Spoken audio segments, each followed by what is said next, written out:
Bismillahirrahmanirrahim. Alhamdulillahi Rabbil Alamin. Wassalatu wassalamu ala Rasulillah. Wa ba'd. Assalamualaikum warahmatullahi wabarakatuh. Ngayon mga kapatid, pag-uusapan natin ang at-tawakkul ala Allah. Ito yung pananalig natin sa Allah subhanahu wa ta'ala. Minsan natatakot tayo sa buhay natin na natatakot tayo mawala ng trabaho, natatakot tayo mawala ng pera, natatakot tayo sa buhay natin, na nakakalimutan natin na ang nagbibigay ng biyaya ang Allah subhanahu wa ta'ala. Minsan ayaw mo magkaanak na marami kasi natatakot ka na baka wala makain ng anak mo. Ayaw mo mag-asawa kasi natatakot ka na baka hindi mo kayang buhayin ng asawa mo.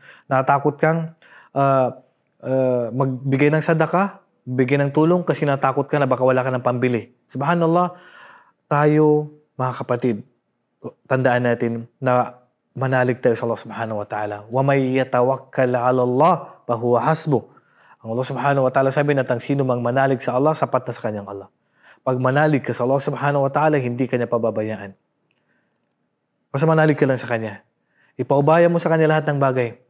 Magbigay ka ng sadaka, magbigay ka ng tulong, makabuo ka ng anak, manalig ka lang sa Allah subhanahu wa ta'ala, sapat na ang Allah subhanahu wa ta'ala sa lahat ng nangyari sa buhay natin. Dahil ang rizki natin ay galing sa Allah. Ang lahat ng nangyari sa buhay natin ay galing sa Allah subhanahu wa ta'ala. Minsan natatakot ka na mawala ng trabaho, natatakot ka na ganito, ganyan. At ang pananalig mga kapatid, kinakailangan ng may gawa. Hindi pwedeng matulog ka na lang sa bahay mo, tintayin mo may dumating na rizki. O hintayin mo na lang sa bahay mo na dumating yung pagkain. No. Kailangan gawin mo ang mga dahilan bago ka manalig sa Allah subhanahu wa ta'ala. Kaya isang sahaba, sa panahon ng propeta sallallahu alaihi wasallam, ang kanyang kabayo, ang kanyang kamilyo ay hindi niya itinali. So, tinanong siya ng propeta sallallahu alaihi wasallam, sabi niya, ba't hindi mo itinali ang inyong kamilyo? Sabi niya, mananalig ako sa Allah subhanahu wa ta'ala at kung talagang ito ay para sa akin na hindi mawawala. Sabi ng propeta sallallahu alaihi wasallam, mali yun. Ang pananalig, gawin mo muna yung dahilan. Itali mo muna yung kamilyo mo, din saka ka manalig sa Allah subhanahu wa ta'ala at hindi niya pababayaan ang kamilyo. Pero kung pinabayaan mo na agad, ay hindi pananalig yun. Ang tawag doon ay tawakul o walang pananalig sa Allah subhanahu wa ta'ala, pagpapabaya ang tawag doon. Ang mga ibon, mga kapatid, hinalin tulad ng propeta sallallahu alaihi wasallam ang buhay natin kapag tayo po ay nanalig sa Allah subhanahu wa ta'ala katulad sa ibon. Kaya sabi ng propeta sallallahu alaihi wasallam, "Law tawakkaltum 'ala Allah la razaqakum kama yurzaqut tayr." Kung kayo lang sabi ng propeta sallallahu alaihi wasallam ay mananalig sa Allah subhanahu wa ta'ala, la ruziqtum kama yurzaqut tayr. Bibiyayaan kayo ng Allah subhanahu wa ta'ala katulad ng pagbibigay niya ng biyaya sa ibon. Yun ang halintulad ng propeta sallallahu alaihi wasallam. Pag ikaw ay mananalig sa Allah subhanahu wa ta'ala, inalintulad ka ng propeta sallallahu alaihi wasallam sa ibon na aalis siya sa kanyang pugad na walang laman ng kanyang tiyan. Yakhruju min baytihi khimasa wa ya'udu bitana. So aalis siyang gutom na gutom, walang laman yan. Pero anong nangyari pagbalik niya? Punong-puno na ang kanyang tiyan. Busog na busog na. Basta ano man ang iwanan mo para sa Allah subhanahu wa ta'ala, tandaan mo yung papalitan ng Allah subhanahu wa ta'ala, mas mainam kasi nawala sa'yo.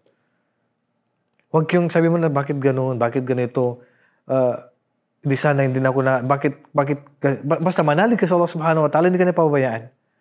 Sa exam, mag-aral ka, bibigyan ka ng Allah ng kaalam. Basta manalig ka lang sa Kanya. Sa pera, basta manalig ka lang ng kayamanan at biyaya ay galing sa Allah, hindi ka na pababayaan. Huwag mo sabihin na siguro, ito na yung katapusan, wala na akong trabaho, wala na talaga lahat. So parang nagtiwala ka na hindi, parang sinasabi mo na, wala makakatulong sa'yo, kundi sarili mo lang. Hindi mo alam na ang tunay na tutulong sa'yo, ang Allah subhanahu wa ta'ala, hindi ka na pababayaan. Kung wala ka na, manalig ka lang sa Allah subhanahu wa ta'ala, ipagkakaloob niya sa'yo ang gusto mo. Basta manalig ka lang sa Kanya. Wala ka makain, manalig ka sa Allah. Basta gawin mo lang ang mga asbab. Gawin mo lang ang mga dahilan upang ipagkaloob siya ng Allah subhanahu wa ta'ala ang kanyang biyaya. Ano man na maiwanan mo, manalig ka sa Allah subhanahu wa ta'ala. Papalitan niya siya yan. Hindi yan mawawala. Kaya nga sabi ng propeta sallallahu alaihi wasallam, "Man taraka shay'an lillah, awadahu Allahu khairan minhu."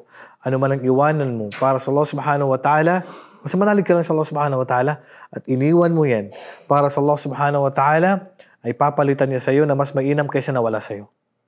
Man taraka shay'an lillah, awadahu Allahu khairan minhu. Ano man ang iwanan mo dahil lamang sa Allah subhanahu wa ta'ala ay papalitan ito ng Allah subhanahu wa ta'ala na mas mainam sa iyo. Alam mo kung hindi makakabuti yan, manalig ka sa Allah subhanahu wa ta'ala.